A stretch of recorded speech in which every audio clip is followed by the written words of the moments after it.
Cover ಸ್ಟೋರಿಗೆ ಸ್ವಾಗತ. ನಾನು ವಿಜಯಲಕ್ಷ್ಮಿ ಶಿಬರೋರು. ನಾನಿವತ್ತು ನಿಮಗೆ ಇಂಟ್ರೆಸ್ಟಿಂಗ್ ಆಗಿರೋ ಪೊಲೀಸ್ ಸ್ಟೋರಿ ಹೇಳ್ತೀನಿ. ಸ್ನೇಹಿತರೆ, ನೀವು ಪೊಲೀಸರ ದರ್ಪ ದಬ್ಬಾಳಿಕೆಯನ್ನು ನೋಡಿದಿರಿ, ಲಂಚ ಭ್ರಷ್ಟಾಚಾರದ ಮುಖಗಳನ್ನು ನೋಡಿದಿರಿ. ಆದರೆ ಪೊಲೀಸರಿಗೆ ಇನ್ನೊಂದು ಮುಖ ಇದೆ. ಅದರ ಪರಿಚಯ ನಿಮ್ಮಲ್ಲಿ ಹೆಚ್ಚಿನವರಿಗೆ ಇರಲಿಕ್ಕಿಲ್ಲ ಬಿಡಿ. ಆ ಮುಖ ಇವತ್ತು ಉಗ್ರವಾಗಿದೆ. ಒಂದು ವೇಳೆ ಅದೇನಾದರೂ ಸ್ಫೋಟಗೊಂಡ್ರೆ ನಮ್ಮ ನಾಡಿನ ವ್ಯವಸ್ಥೆಯೇ ಅಲ್ಲೋಲ ಕಲ್ಲೋಲ ಆಗುತ್ತೆ. ನಮ್ಮ ನಾಡಿನ ಜನರಿಗೆ ರಕ್ಷಣೆ ಇಲ್ಲದಾಗುತ್ತೆ.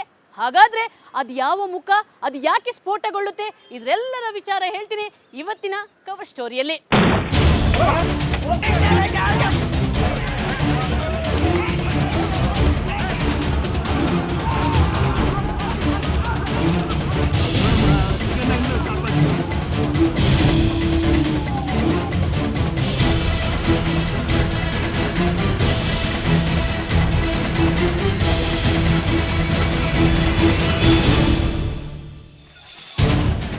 ಅಬ್ಬಬ್ಬ, ಏನ್ ದರ್ಪ, ಏನ್ ದಬ್ಬಾಳಿಕೆ! ಬಾಯಿ ಬಿಟ್ರೆ ಕಠೋರ ಶಬ್ದಗಳದ್ದೇ ದರ್ಬಾರು. ಇನ್ನು ಪೊಲೀಸರ ಬೂಟು ಏಟು, ಲಾಠಿ ರುಚಿ ತಿಂದವರಂತೂ ಇವರಿಗೆ ಹಿಡಿ ಶಾಪ ಹಾಕದೇ ಇರಲ್ಲ.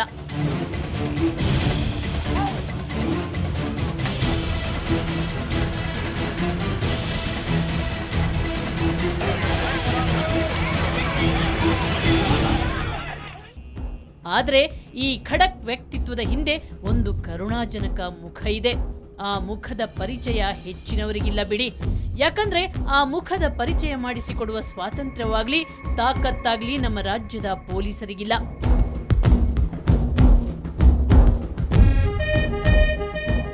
ಯಾಕೆ ಈ ಮುಖದ ಪರಿಚಯವನ್ನ ನಮ್ಮ ಜನರಿಗೆ ಮಾಡಿಸಬಾರ್ದು? ಪೊಲೀಸರ ಬಾಯಲ್ಲೇ ಯಾಕೆ ಆ ಕಟು ಸತ್ಯವನ್ನ ಹೇಳಿಸಬಾರ್ದು? ನಮ್ಮ ರಾಜ್ಯ ಸರ್ಕಾರಕ್ಕೆ ಪೊಲೀಸರ ನೋವು, ಆಕ್ರೋಶ, ಹತಾಶೆಯನ್ನ ಯಾಕೆ ಕೇಳಿಸಬಾರ್ದು ಅನ್ನೋ ಪ್ರಶ್ನೆಯನ್ನ ಹೊತ್ತು ಹೊರಟಿತು ಕವರ್ ಸ್ಟೋರಿ ತಂಡ ಪೊಲೀಸ್ ಸ್ಟೋರಿ ಮಾಡಲು.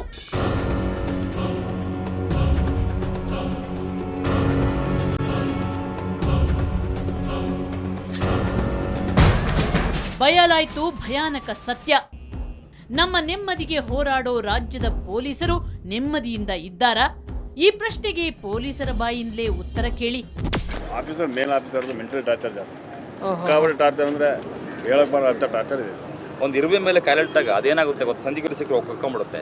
ನಾವು ದೊಡ್ಡದಾಗಿದ್ದೀವಲ್ಲ, ನಮ್ಮಲ್ಲಿ ನೇರವಾಗಿ ಕಾಲಿಟ್ಟಾಗ ನೇರವಾಗಿ ನಮಗೆ ನೋವಾಗ್ಬಿಡುತ್ತೆ. ಇರುವೆಗಿಂತ ಕಡೆ ಆಗೋಗ್ಬಿಟ್ಟಿದ್ದೀವಿ ಅಂತಕ್ಕಂಥದ್ದು ಕೆಲವರ ಅಹವಾಲಿದೆ. ಈ ದೊಡ್ಡ ಅಧಿಕಾರಿಗಳು ಬಂದಾಗ ಮಾತಾಡೋಕ್ಕಾಗಲ್ಲ. ಅವ್ನು ನೋಟ್ ಮಾಡ್ಕೊಂಡ್ರೆ ಯಾರು ಮಾತಾಡಿದೆ, ಒಂದು ದರ್ಬಾರ್ ಪೀಡ್ ಅಂತ ಇರ್ತಾರೆ. ಅವ್ನು ಮಾತಾಡಿದೆ ನೋಡ್ರಿ ಹೊರಗಡೆ, ಅವ್ನಿಗೇನೋ ಕಷ್ಟ ಸುಖ ಬಂತಂದರೆ ಯಾರು ಕೇಳಲಿಕ್ಕೆ ಬರಲ್ಲ. ಇವ್ರಿಗೆ ಮೈಸೂರು ಮಹಾರಾಜರು ಬಿಟ್ಟರೆ ಅಧಿಕಾರಿಗಳಿಗೆ ಆಡಲಿ ಅಂತ ಬೇಕು, ಹೆಚ್ಚಿನ ಕೆಲಸ ಮಾಡ್ತಾರೆ ಅಂತ. ಅವರಿಗೆ ಮನೇಲಿ 4 ಜನ ಆಡಲಿ ಬಿಟ್ಟಿರ್ತಾರೆ, 3 ಸಾವಿರ ತೊಗೊಂಡು ಆಡಲಿ. ಅವ್ರು ಆಡಿ ಕಟ್ಟಬೇಕು. ಅವರು ಪ್ರತಿ ಕೆಳಗೆ ನೌಕರಿ ಮಾಡ್ತಕ್ಕಂಥವ್ರಿಗೆ ಟಾರ್ಚರ್ ಇರ್ತದೆ. 15 ವರ್ಷ 18 ವರ್ಷ ಸರ್ವಿಸ್ ಮಾಡಿರ್ತಾನೆ. ಅವ್ನು ಅಪಾಯಿಂಟ್ ಆದಾಗ 18 ವರ್ಷ ಇರ್ತಾನಲ್ಲ, ಅದೇ ಕೆಲಸ ಮಾಡು ಅಂದರೆ ಆಗಲ್ಲ. ಅವ್ನ ಕೈಲಿ ಸರ್ವಿಸ್ ಮಾಡಿರ್ತಾನೆ. ಕೋರ್ಸಪ್ಪ ಬರ್ಕೊಟ್ಟು ಹೋಗು, ಅಕ್ಕಿ ತಿನ್ನೋ ಹೋದ್ರೆ ಭತ್ತ ತಿನ್ನೋ ಬರ್ತಾನೆ, ಮಣ್ಣು ತಿನ್ನೋ ಬರ್ತಾನೆ, ಹೋಗು ಆದರೆ ಮಾಡು, ಇಲ್ಲಿದ್ರೆ ಹೊಂಟೋಗು ಅಂತಾರೆ, ಬರ್ಕೊಟ್ಟು ಹೋಗು ನೌಕರಿ ಅಂತಾರೆ. ಊಟ ತಗೊಂಡು ಹೊಡ್ತೀವಿ ಅಂದ್ರೂ ಬಿಡಲ್ಲ. ಮಾನವೀಯವಾಗಿ ಬಳಸ್ಕೊತಾ ಇಲ್ಲ, ನಮ್ಮನ್ನ ಒಂದು ರೀತಿ ಮಾನವೀಯತೆಯನ್ನು ಹೊರತುಪಡಿಸಿ ಬಳಸ್ಕೊತಾ ಇದ್ದಾರೆ. ನಾಡಿನ ಜನರ ಶಾಂತಿಗಾಗಿ ಹಗಲಿರುಳು ದುಡಿಯೋ ಖಾಕಿ ಸಿಬ್ಬಂದಿಗಳ ಮನಸ್ಸು ಶಾಂತವಾಗಿದೆಯಾ? ಮೇಲ್ ಆಫೀಸರ್ ಏನು ಸಬ್ ಇನ್ಸ್ಪೆಕ್ಟರ್ ಮೇಲ್ ಇರ್ತಾರಲ್ಲ, ಅವ್ರು ಭಾಳ ಟಾರ್ಚರ್ ಕೊಡ್ತಾರೆ. ಕೆಳಗಿನ ದರ್ಜೆ ನೌಕರಿಯಿಂದ ಒಂಥರ ಏನು ಮನೆ ಕೂಲಿಗೆ ಆಳಿರ್ತಾರಲ್ಲ, ಇದನ್ನು ನಾವು ಹೇಳೋಕ್ಕಾಗಲ್ಲ. ಯಾರು ನಮ್ಮನ್ನು ಅಷ್ಟು ಇದಾಗಿ ಮಾಡೋಕ್ಕಾಗಲ್ಲ. ಯಾಕೆಂದರೆ ಹಂಗೇನಾದ್ರು ನಾವು ಫೋರ್ಸಾಗಿ ನಾವು ಇದು ಮಾಡೋಕ್ಕೆ ಹೋದ್ರೆ ನಮ್ಗೆ ಟಾರ್ಚರ್ ಶುರುವಾಗುತ್ತೆ. ಈಗ ನಾವು ಸರಿಯಾದ ರೀತಿಯಲ್ಲಿ ಬ್ರೇಕ್ ಮಾಡಲ್ಲ, ಮನೆಗೆ ಬಿಡಲ್ಲ, ಹೆಂಡತಿ ಮಕ್ಕಳು ಬೇರೆ ಕೊಡಲ್ಲ, ಆ ಥರ ಮಾಡ್ತಾರೆ. ಏನಾದ್ರು ರಜಾ ಕೇಳಿದ್ರೆ ರಜಾ ಕೊಡಲ್ಲ ಅನ್ನೋದು. ಏನಾದ್ರು ಒಂದು ಅಕೇಶನ್, ಯಾವುದೋ ಒಂದು ಅಕೇಶನ್ ಬಂದರೆ ಅಕೇಶನ್ ಟೈಮಲ್ಲಿ ಬೇಕಂತ ಹೊರಡೆ ಡ್ಯೂಟಿಗೆ ಹಾಕ್ಬಿಡೋದು.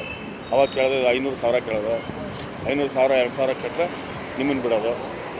ಇಲ್ಲ ಸರ್, ನಂದು ಈ ಥರ ಮಗಳ ಮದುವೆ ಇಲ್ಲ ರೀ, ಮಗಳ ಮದುವೆ ಎಲ್ಲ ಬೇಕಾದ್ರೆ ಮಾಡ್ಕೊತಾರೆ, ಸಾಕಾಗ್ಬಿಟ್ಟು ನೀವು ಹೊರಗಡೆ ಹೋಗ್ಬೇಕು, ಡ್ಯೂಟಿಗೆ ಹೋಗ್ಬೇಕು, ನಿಮ್ಗೆ ಜನ ಇಲ್ಲ. ಹಂಗೇನಾದ್ರು ತೀರಾ ಫೋರ್ಸ್ ಮಾಡ್ತು ಅಂದರೆ 5,000 ಕೊಡು, 2,000 ಕೊಡು. ಹಾಂ, ಬಜಾರ್ದಲ್ಲಿ ನಡೀತಾರೆ ಆ ಥರ ವ್ಯವಹಾರ ಮಾಡ್ತಾರೆ. ರಾಜ್ಯದ ಜನರ ನ್ಯಾಯದ ಹೋರಾಟಕ್ಕೆ ಸಹಕರಿಸೋ ಪೊಲೀಸರಿಗೆ ತಮ್ಮ ಇಲಾಖೆಯಲ್ಲಿ ನ್ಯಾಯ ಸಿಗ್ತಿದೆಯಾ? ಹೇಳ್ತೀನಿ ಮೇಡಮ್, ನಮಗೆ ಪೊಲೀಸ್ ಡಿಪಾರ್ಟ್ಮೆಂಟ್ ಬೇಡ ಅನ್ಸುತ್ತೆ. ನಮ್ಮ ಮಕ್ಕಳು ಮರಿನ ಡಿಪಾರ್ಟ್ಮೆಂಟ್ ಸೇರಿಸ್ಬೋದು. ಅಲ್ಲ ನಿಜವಾಗ್ಲೂ ಓಕೆ. ಅಲ್ಲ ನಿಜವಾಗ್ಲೂ ಹೇಳ್ಬೇಕಂದ್ರೆ ನಾವು ಈ ಪೊಲೀಸ್ ಡಿಪಾರ್ಟ್ಮೆಂಟ್ ಸೇರಿ ಒಂದು ತೊಗೊಳ್ಳಿಕ್ಕೂ ಆಗಲಿಲ್ಲ, ಒಂದು ಸೈಡ್ ತೊಗೊಳ್ಳಿಕ್ಕೂ ಹೋಗಲ್ಲ, ಏನೋ ಬೇರೆ ಸಾಕು. ಇನ್ಯಾವ ಜನಕ್ಕೂ ಯಾರಿಗೂ ಬೇಡ. ಹೌದಾ? ಬೇಡ ಮೇಡಮ್. ಬೇಕಾದ್ರೆ ನೀವು ಬೇಕಾದ್ರೆ 10 ರೂಪಾಯಿ ಸಂಬಳ ತಗೊಳ್ಳಿ, ನಿಮಗೆ ಸ್ವಾತಂತ್ರ್ಯ ಇದೆ, ತಪ್ಪು ತಿಳ್ಕೊಬೇಡಿ. ಇದಿಲ್ಲ ಇನ್ನೊಂದು ಮಾಡೋವಷ್ಟಿದೆ ನಿಮಗೆ. ನಾವು ಇದಕ್ಕೆ ಬಂದಮೇಲೆ ಅಷ್ಟೇ. ಇನ್ನು ಅವ್ನು ಕಳ್ಳನಿಗೂ ನಮಗೂ ವ್ಯತ್ಯಾಸನೇ ಇಲ್ಲ. ಅವ್ನಿಗೆ ಅಳ್ಗೋದ್ರ ಮೇಲೆ ಅವನೇನಿದ್ರು ಅವ್ನು ಮುಗಿಸ್ಕೊಂಡೇ ಈಚೆ ಬರಬೇಕಲ್ವ. ನಾವು ಹಂಗೆ ಹೋದ್ರೆ ಮರ್ಯಾದಿರಲ್ಲ ಸರ್. ನಾವು ಕೆಲಸ ಬಿಟ್ಟವ್ರು ಏನಂತಾರೆ, ಏನೋ ಇವನೇನೋ ಮಾಡಿ ಬಂದ್ಬಿಟ್ಟ ಪೊಲೀಸಲ್ಲಿ, ಯಾರಿಗೆ ಮುಂಡಾಯಿಸಿದ್ನೋ ಯಾರಿಗೆ ಮೋಸ ಮಾಡಿದ್ನೋ ಅಂತಾರೆ. ಆ ಹಿಂಸೆಗೆ ಮಾಡ್ಬೇಕು ನಾವು ಅಷ್ಟೇ. ಮನೆ ಸಾಯ್ಬೇಕು, ಸತ್ರ ಮಾತ್ರ ಮನೆ ತಗೊಳ್ತಾರೆ. ಆಮೇಲೆ ರಿಟೈರ್ಡ್ ಆದ್ಮೇಲೆ ಡೆತ್ ಆದ್ರು. ಯಾವಾಗ? ಮೊನ್ನೆ ಮೈಸೂರು ಹಾರ್ಟ್ ಅಟ್ಯಾಕ್ ಬಂತು, ಹಾಸ್ಪಿಟ್ಲಿಗೆ ಕರ್ಕೊಳ್ಳೋದು. ಹಾರ್ಟ್ ಆಪ್ರೇಷನ್ ಆಗಿರೋರಿಗೆ ಬಿಡಲ್ಲ. ಎರಡೆರಡು ಆಪ್ರೇಷನ್ ಆದವ್ರೆ ಸಿಟಿಗೆ ಹೋಗಿ ಬಂದು ಹಂಗೆ ಸತ್ತೋದು. ಓಪನ್ ಹಾರ್ಟ್ ಸರ್ಜರಿ ಆಗಿತ್ತು. ಅವ್ರನ್ನ 20 ದಿವಸ ಸಿಟಿಗೆ ಆಗಿದ್ರು, ಮತ್ತೆ ಒಂದು ವಾರಕ್ಕೆ ಸತ್ತೋದ್ರು. ಪೊಲೀಸ್ ಇಲಾಖೆಯಲ್ಲಿ ಕೆಳ ಹಂತದಲ್ಲಿ ದುಡಿಯೋ ಪ್ರತಿಯೊಬ್ಬನ ಮನಸ್ಸು ನೋವಿನಿಂದ ಕುದಿಯುತ್ತಿದೆ. ಕಡಿಮೆ ವೇತನ, ನಿರಂತರ ದುಡಿಮೆ, ಮೇಲಾಧಿಕಾರಿಗಳ ಶೋಷಣೆ, ಸರ್ಕಾರದ ಕುನೀತಿಗಳಿಂದ ಪೊಲೀಸರು ಕುಗ್ಗಿ ಹೋಗಿದ್ದಾರೆ. ನಮ್ಮ ಕರ್ನಾಟಕದಲ್ಲಿ ಅತಿ ಹೆಚ್ಚು ಎಲ್ಲ ಸರ್ಕಾರಿ ನೌಕರರಿಗಿಂತನೂ ಅತಿ ಹೆಚ್ಚು ನೌಕರಿ ಮಾಡ್ತಿರ್ತಾರೆ. 24 ಗಂಟೆಗಳ ಕಾಲ ಮನೆಯನ್ನ ಬಿಟ್ಟು ಮಠವನ್ನ ಬಿಟ್ಟು ನೌಕರಿ ಮಾಡ್ತಾರೆ. ಆದ್ರೂ ಮೇಡಮ್ ನಮಗೆ ಎಲ್ಲ ಸರ್ಕಾರಿ ನೌಕರಿಗೆ ಕೊಡ್ತಕ್ಕಂಥ ಸಂಬಳಕ್ಕಿಂತ ಈಗ ಮಾಸ್ಟರ್ ಇದಾರಲ್ಲ ಮೇಡಮ್, ಟೀಚರ್ಸ್, ಅವರಿಗಿಂತ ನಮ್ದು ಬೇಸಿಕ್ ಕಡಿಮೆ ಇದೆ. ಬೇರೆ ಸ್ಟೇಟ್ಗೆ ಹೋಲಿಸಿದ್ರೆ, ಬೇರೆ ಸ್ಟೇಟ್ ಮೇಡಮ್ ಕೇರಳ, ತಮಿಳುನಾಡು ಇಲ್ಲೆಲ್ಲ ಹೇಗಿದೆ ಮೇಡಮ್ ಅಂದ್ರೆ ಎಲ್ಲ ಪೊಲೀಸ್ನವ್ರಿಗೂ ತುಂಬಾ ಸ್ಯಾಲರಿ ಜಾಸ್ತಿ ಇದೆ, ಬೇಸಿಕ್ ಜಾಸ್ತಿ ಇದೆ. ಅದು ಎಕ್ಸೆಪ್ಟ್ ಕರ್ನಾಟಕ 24 ಅವರ್ ನೌಕರಿ. ಪ್ರತಿಯೊಂದು ನೌಕರಲ್ಲೂ 8 ಅವರ್ಸ್ ನೌಕರಿ ಇದೆ ಪ್ರತಿಯೊಂದು ಇದರಲ್ಲಿ. ನಮ್ದು ಹಾಗಿಲ್ಲ. 24 ಆಯ್ತು, 48 ಅವರ್ಸ್ ಆಯ್ತು. ನಮ್ಮಗಿಂತ ಕೆಳಗಿನವರು 60,000 ಸಂಬಳ ಮಾಡ್ತಾರೆ. ಬೇಸಿಕ್ 60,000, ನಮ್ದಿಗೆ ಬೇಸಿಕ್ 22,600 ರೂಪಾಯಿ. ಪೊಲೀಸ್ ಗುಟ್ಟು ರಟ್ಟು. ಕಿರಿಯ ಸಿಬ್ಬಂದಿಯ ಒಳಬೇಗುದಿಯ ಗುಟ್ಟನ್ನು ಪೊಲೀಸ್ ಇಲಾಖೆಯಲ್ಲಿ 35 ವರ್ಷಗಳ ಕಾಲ ದುಡಿದ ನಿವೃತ್ತ ಪೊಲೀಸ್ ಅಧಿಕಾರಿಗಳು ರಟ್ಟು ಮಾಡಿದ್ದು ಹೀಗೆ. ನೋವು ನುಂಗಿ ಡ್ಯೂಟಿ ಮಾಡೋ ಎಕ್ಸಾಕ್ಟ್ ಮಾಡ್ತು ಅಂತ ಹೇಳಿದ್ರೆ, ನಾವು ನಾವು ತೋರ್ಸಕ್ಕೆ ಹೋಯ್ತು ಅಂತಾರೆ, ಸೀನಿಯರ್ ಆಫೀಸರ್ಸ್ ನಮ್ಮ ಮೇಲೆ ಕಣ್ಣಿಟ್ರು ಅಂತ ಹೇಳಿದ್ರೆ ನಾವು ಮುಂದೆ ಮೇಲಕ್ಕೆ ಬರೋಕ್ಕಾಗಲ್ಲ. ಆ ಜೂನಿಯರ್ ಆಫೀಸರ್ಸು ಇಷ್ಟೆಲ್ಲ ಕಷ್ಟ ಇದೆ ಮೇಡಮ್. ಅದರಲ್ಲಿ ಡಿಸಿಪ್ಲಿನ್ ಡಿಪಾರ್ಟ್ಮೆಂಟ್ ಅಲ್ಲ. ನೀವು ಫಸ್ಟು ಈ ಒಬೇದೆ ಆರ್ಡರ್ಸ್ ಅಂತ ಹೇಳ್ತಾರೆ. ಒಬೇದೆ ಆರ್ಡರ್ಸ್ ಅಂತ ಹೇಳಿದ್ರೆ ಸೀದಾ ನಡಿ, ಬೆಳಗಾಂ ನಡಿ, ಗುಲ್ಬರ್ಗಾ ನಡಿ, ಈ ಕಡೆ ಹೋಗಬೇಕು ಅಂತ ಹೇಳಿದ್ರೆ ಅವ್ರಿಗೂ ಕಷ್ಟ ಆಗುತ್ತೆ. ಅದರಲ್ಲಿ ಪ್ರಮೋಷನ್ಸ್, ಒಂದು ಕಾನ್ಸ್ಟೇಬಲ್ಗೆ ಒಂದು ಪ್ರಮೋಷನ್. ಇಲ್ಲಿ ನಮ್ಮ ಸಿವಿಲಿಯನ್ ಇದರಲ್ಲಿ 15 ವರ್ಷ ಆಗಲಿ 18 ವರ್ಷಕ್ಕೆ ಒಂದು ಹೆಡ್ ಕಾನ್ಸ್ಟೇಬಲ್ ಪೋಸ್ಟ್ ಸಿಗುತ್ತೆ. ಅಲ್ಲಿ ಸುಮಾರು 20-25 ವರ್ಷ ಆದ್ರೂ ಹೆಡ್ ಕಾನ್ಸ್ಟೇಬಲಲ್ಲೇ ಇರಬೇಕಾಗುತ್ತೆ. After of and above the rank of the sub inspectors ಏನಿರ್ತಾರೆ ಅವ್ರಿಗೆ ಸ್ವಲ್ಪ ಜಂಪ್ ಆಗ್ತಾ ಇರುತ್ತೆ ಅವ್ರಿಗೆ. ಬಟ್ ಅಲ್ಲಿ KSRPನಲ್ಲಿ ಪ್ರಮೋಷನ್ಸ್ ಬಹಳ ಕಡಿಮೆ ಇದೆ ಮೇಡಮ್. ಆದರೆ only of the rank of the sub inspector ಮೇಲಾದರೆ ಅವ್ರಿಗೆ ಪ್ರಮೋಷನ್ನು, ಇಲ್ಲಾಂದರೆ ಲೋಯರ್ ಲೆವೆಲಲ್ಲಿ. ಆ್ಯಂಡ್ ಒಂದು ಕಾನ್ಸ್ಟೇಬಲ್ ಆಗಿ ಅವನು ರಿಸರ್ವ್ ಕಾನ್ಸ್ಟೇಬಲ್ ಆಗಿ ಸೇರಿದ್ರೆ ಅವನೇನು ಒಂದು ASI ಆಗಿ ರಿಟೈರ್ಡ್ ಆಗ್ಬಿಡ್ಬೋದು ಅಷ್ಟೇ. ಅದರಲ್ಲಿ ಯಾಕಂದರೆ ಅಷ್ಟೊಂದು ಸಫರ್ ಮಾಡ್ತಾನೆ ಅವನು. Nearly he suffer for nearly 35 years suffer ಮಾಡಿದ್ದೆ ಅವನು ರಿಟೈರ್ಡ್ ಆಗ್ತಾನೆ. ಪೇದೆ ಅಧಿಕಾರಿಯ ಜೀತದಾಳು. ಡಿಸಿಪ್ಲಿನ್ ಫೋರ್ಸು ಯಾರೂ ಬಾಯಿ ಬಿಡೋದಿಲ್ಲ. ಈಗ ನಾನು ಅಷ್ಟೇ 35 ವರ್ಷಗಳ ಕಾಲ ಬಾಯಿ ಬಿಡೋಕ್ಕಾಗ್ತಿಲ್ಲ. ಈಗ ಇಲಾಖೆ ನಿವೃತ್ತಿ ಆಗಿರೋದ್ರಿಂದ ಧೈರ್ಯವಾಗಿ ಮಾತಾಡೋಕ್ಕೆ ನನಗೂ ಶಕ್ತಿ ಇದೆ. ಹಿರಿಯ ಅಧಿಕಾರಿಗಳು ಮಾತ್ರ ಭಾಳ ಚೆನ್ನಾಗಿದ್ದಾರೆ ನನ್ನ ಪ್ರಕಾರ. ಭಾಳ ಬೇಸರದ ಸಂಗತಿ ಅಂದರೆ ಒಬ್ಬೊಬ್ಬರು ಹಿರಿಯ IPS ಆಫೀಸರ್ಸ್ ಮನೆಗಳಲ್ಲಿ ಆರ್ಡರ್ಲಿ ಅಂತಿದ್ದಾರೆ. ಇದು ನನ್ನ ಪ್ರಕಾರ ಭಾಳ ಅನಾಗರಿಕ ವ್ಯವಸ್ಥೆ. ಅದು ಆ ಬ್ರಿಟಿಷರ್ಸ್ ಇದ್ದಾಗ ಇದ್ದಿದ್ದು ಕಂಟಿನ್ಯೂ ಆಗೋಗಿದೆ. ಒಬ್ಬೊಬ್ಬ ಮನೇಲಿ 5-6 ಜನ ಆರ್ಡರ್ಲೀಸ್ ಇದ್ದಾರೆ, ಕಾನ್ಸ್ಟೇಬಲ್ಸು. ಒಬ್ಬ ಕಾನ್ಸ್ಟೇಬಲ್ ಮಿನಿಮಮ್ 15-20 ಸಾವಿರ ರೂಪಾಯಿ ಸಂಬಳ ತೊಗೊಳ್ತಾ ಇದ್ದಾನೆ.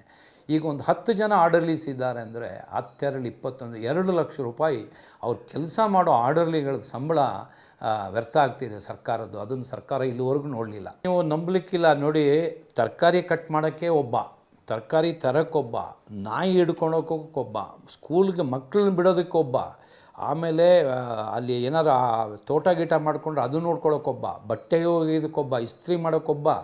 ಹೀಗೆ ವ್ಯವಸ್ಥಿತವಾಗಿ ಇದ್ದಾರೆ ಒಬ್ಬೊಬ್ಬರು ಮನೆಗಳಲ್ಲಿ. ಒಬ್ಬರು ಒಬ್ಬರು DG ಮನೆಯಲ್ಲಿ 28 ಜನ ಇದ್ದರು, 28 ಆರ್ಡರ್ಲೀಸ್. ಅವರಿಗೆ ಮಾನಸಿಕವಾಗಿ ಯಾತನೆ ಆಗಿದೆ, ಏನೂ ಮಾಡೋಕ್ಕಾಗಲ್ಲ. ಮನೆಯಲ್ಲಿ ಹೆಂಡ್ತಿದು ಸೀರೆ ಒಗೆಯೋದಿಲ್ಲ, ಬಟ್ ಇಲ್ಲಿ ಆಫೀಸರ್ಸ್ ಹೆಂಡ್ತಿರ್ದು ಸೀರೆ ಒಗಿತಾ ಇದ್ದಾರೆ. ಇಷ್ಟು ಅವ್ಯವಸ್ಥೆಯಲ್ಲಿದೆ. ನೊಂದವರ ನೋವನ್ನ ಕೇಳಿ ಅದಕ್ಕೆ ಪರಿಹಾರ ಹುಡುಕುವ ನಮ್ಮ ರಾಜ್ಯದ ಪೊಲೀಸರು ಮಾತ್ರ ಸಮಸ್ಯೆಯ ಸುಳಿಯಲ್ಲಿ ಸಿಲುಕಿ ಒದ್ದಾಡುತ್ತಿದ್ದಾರೆ. ಇವರ ಹತಾಶೆ, ತಾಳ್ಮೆಯ ಕಟ್ಟೆ ಯಾವಾಗ ಬೇಕಾದರೂ ಒಡೆಯಬಹುದು. ನಮ್ಮ ರಾಜ್ಯದಲ್ಲಿ ಸುಮಾರು 74,500 ಪೊಲೀಸ್ ಸಿಬ್ಬಂದಿ ಇದ್ದಾರೆ. ಇವರ ಪೈಕಿ ಅತಿ ಹೆಚ್ಚು ನೋವು ಅವಮಾನ ಅನುಭವಿಸ್ತಿರೋದೇ KSRP ಸಿಬ್ಬಂದಿ. ಅದು ಹೇಗೆ ಅನ್ನೋದೇ ಅತ್ಯಂತ ಕುತೂಹಲಕಾರಿ ಮತ್ತು ಕರುಣಾಜನಕ ಸ್ಟೋರಿ. ಇವತ್ತು ಮೇಡಮ್ ಕರ್ನಾಟಕ ರಾಜ್ಯದ ಪೊಲೀಸ್ ಇಲಾಖೆಯಲ್ಲಿ ಮೇಡಮ್ ಕಟ್ಟ ಕಡೆಯದಾಗಿ ಭಾಳ ಕೇವಲ ದೃಷ್ಟಿಯಿಂದ ನೋಡ್ತಾ ಇರ್ತಕ್ಕಂಥ ಅಂದರೆ KSRP.